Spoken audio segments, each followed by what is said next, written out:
everyone, it's me, your friendly neighborhood spider nerd. I'm here to talk about books. So, I decided this year, I'm doing the Reading Rush. The Reading Rush has some reading challenges for people to complete that to help people pick books to read as well. So, here are my books. I'm doing a lot of stuff with my hands.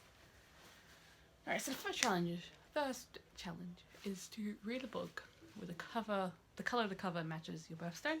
So I'm Meg, baby. So my birthstone is emerald, which means green.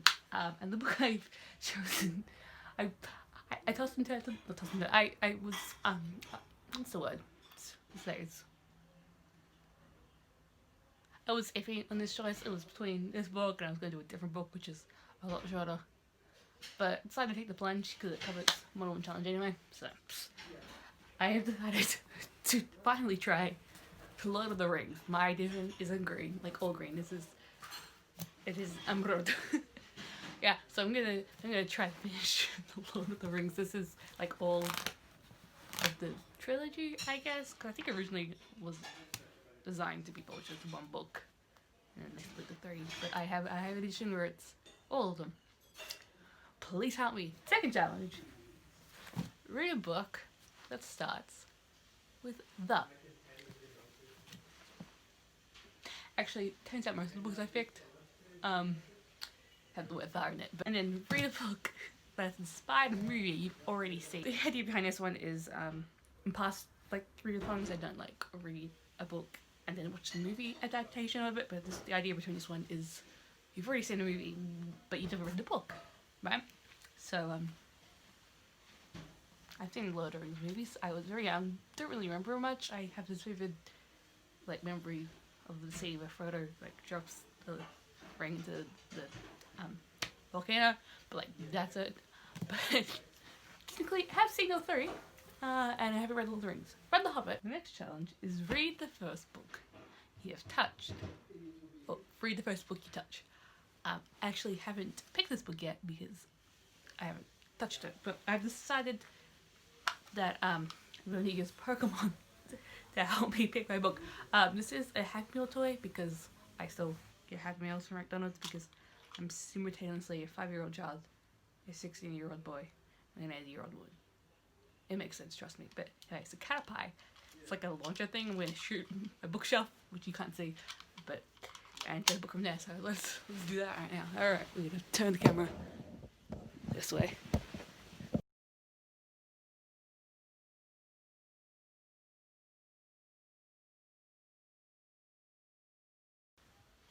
Turning. Oh, I got something. You can't actually see the camera because I've got it on my topmost shelf, but I'll grab the book. So, this is going very differently in frame. Now, fortunately, it's sort of another thickish book, so fun. But, the book that I touched was The Chimney Corner by Ian Blyton. And those are, killing the "the" challenge. Okay, so read a book completely outside your house. Now, this can be adjusted because obviously the coronavirus affects every situations, but I'm still going to work. I work 2 days a week, and so for this one I picked an audiobook to sort of play while I'm driving. And it's only a 2-hour one, so I can probably get it done either. It takes me an hour up and back from work. I could probably finish it in one drive, but definitely like in the 2 days I work. So for this one I picked Camilla, which is the only book in this TBR that doesn't actually start with "the." So this is the only book I read. Oof. But no. So this also can kind of count for the book that inspired a movie you see, because Camilla also inspired a web series that also had a movie. The next challenge is read a book in a genre you always wanted to read more. So for this one I went with like mystery, because I realized I actually really like the mystery genre. My favorite movie is Knives Out. And I've been playing a lot of like mystery-ish games, I guess, like the puzzle games but they're not like, I don't know how to explain it, but like they're those puzzle games where you have to like search for clues to do certain things and like do codes and stuff, you know, like an escape room, I guess. I recently finished Agent A, which was fun, but I really love those like games. There's a bunch of them I've played where the idea is that you found someone's phone and you can work out what's happened to him by going through their phone and finding out clues. Like, I really like that stuff. But I haven't actually read a lot of mystery books. So I'm starting with, I guess, a classic. At least a classic mystery novel. That's right. I'm reading The ABC Murders by Agatha Christie. I've had this book for, it was like a gift from my mum's friend. I only got it because I needed an Agatha Christie book. It's like a prop for a costume from, I think it was for for a murder mystery dinner. And like my character liked Agatha Christie, so I'm pretty sure that's why. I don't know what it's about because it doesn't seem to have a blurb anywhere.